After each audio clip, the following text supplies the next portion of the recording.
have access to Amazon Prime Video, Netflix, Hulu, HBO Max, even Disney Plus, and then like other ones like Paramount or Peacock or whatever, just like the random streaming services. So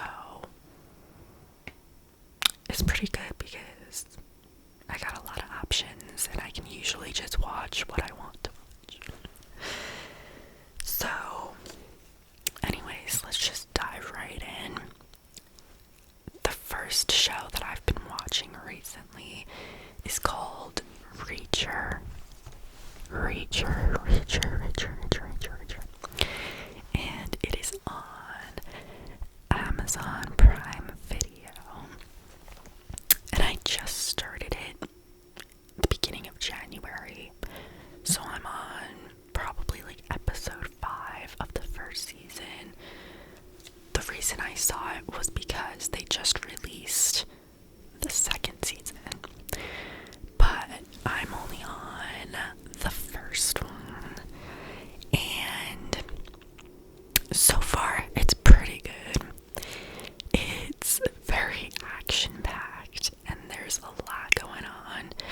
It's about a man who gets accused of murdering somebody in a town that he's just like traveling through, I guess. And this is like the first scene, so I'm not really spoiling much. But what happens is he ends up like helping the police and the detectives figure out who actually murdered the person. And there's a bunch of other murders that happen too. And there's a whole like organized crime thing going on. And you'll find this out early on. So again, I'm not going to spoil anything in this video. But it's crazy. There's a lot of violence and a lot of action. I feel like every other scene is like a violent fight breaks out. So if you're not into violence, sometimes I'm like, oh, that's a lot. So and I have to like look away because it literally is just stressful. So if you're not into that, not the show for you. But it's pretty good with the whole mystery behind what's been going on in this town. So I enjoy watching that. But I will have to say, it's one of those shows that you have to be fully engaged with. You have to watch each scene, each episode in order. It's not like a show like The Office or Friends where you can choose a random episode and still know what's going on. There's a lot of characters, a lot of moving parts. I will look away for like a minute, or I'll go on my phone real quick if someone's texting me, and then I'll look back up at the TV and I missed something integral to the plot, and that's not good. So I'll have to like rewind periodically to see what I missed. So it's not something you can just be doing your work and have it on in the background. You have to be fully engaged with it. But that's definitely a good show, and I recommend it so far. Again, I've only watched like 5 episodes, but it keeps your attention for sure. The next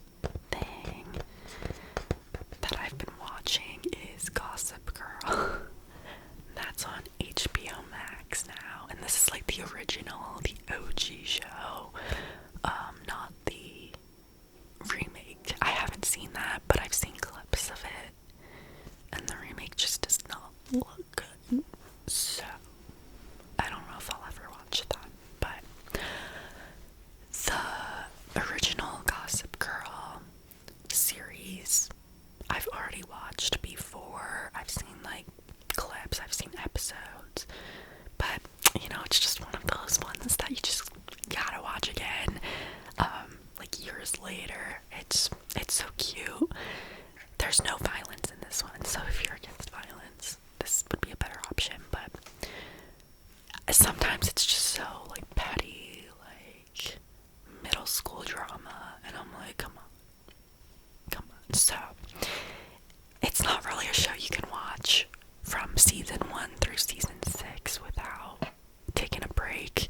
Like, you could watch 1, maybe 2 seasons, and then you have to go watch something else, and then you can come back to Gossip Girl. But I love seeing the parties on the Upper East Side, and yeah, I feel like when I was younger, I'd be like, oh, I wish I lived there. I wish I lived in New York.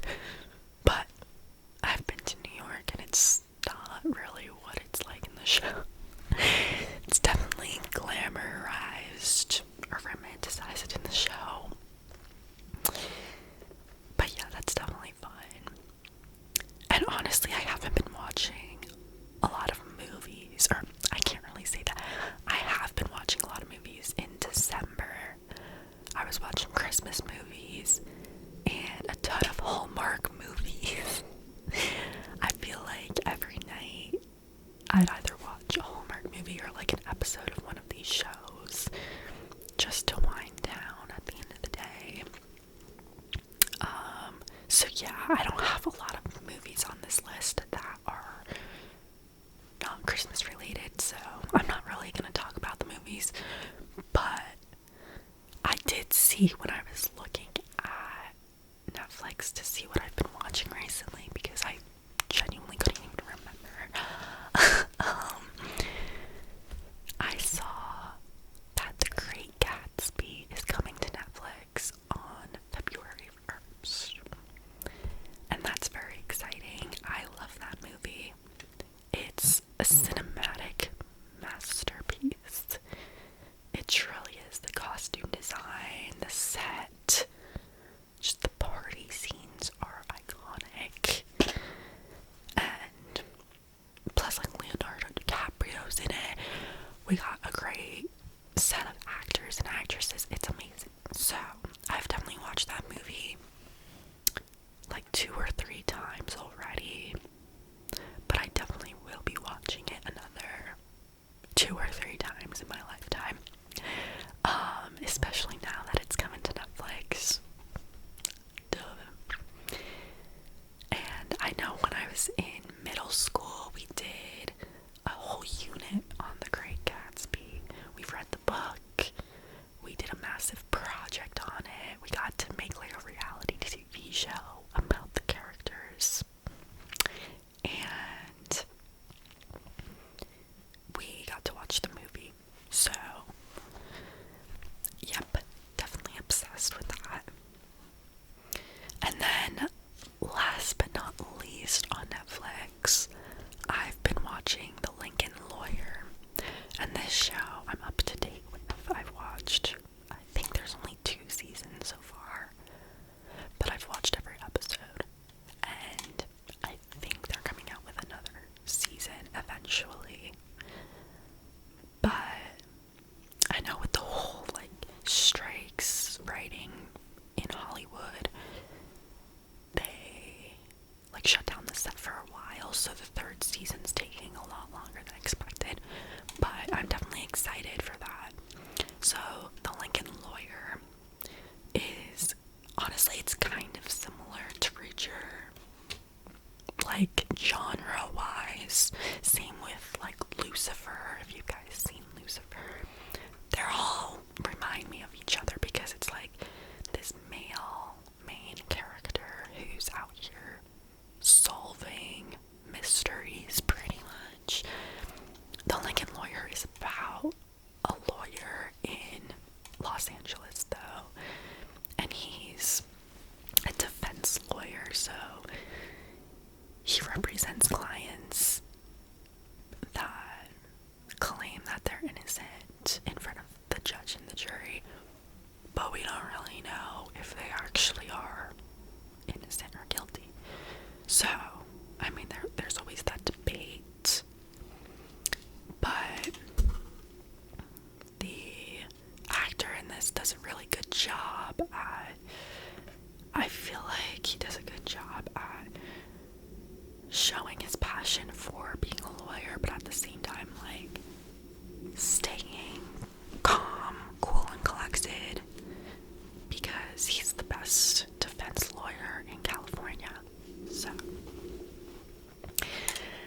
and something that I learned from the show is that just like doctors have HIPAA, they can't violate by like telling people what a patient has told them. Like, if you have a specific medical condition, they can't just go out and be like, oh, by the way, John Smith has this condition. Like, that's illegal. Lawyers have a similar thing where they can't tell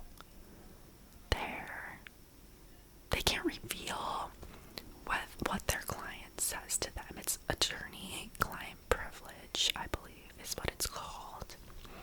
So,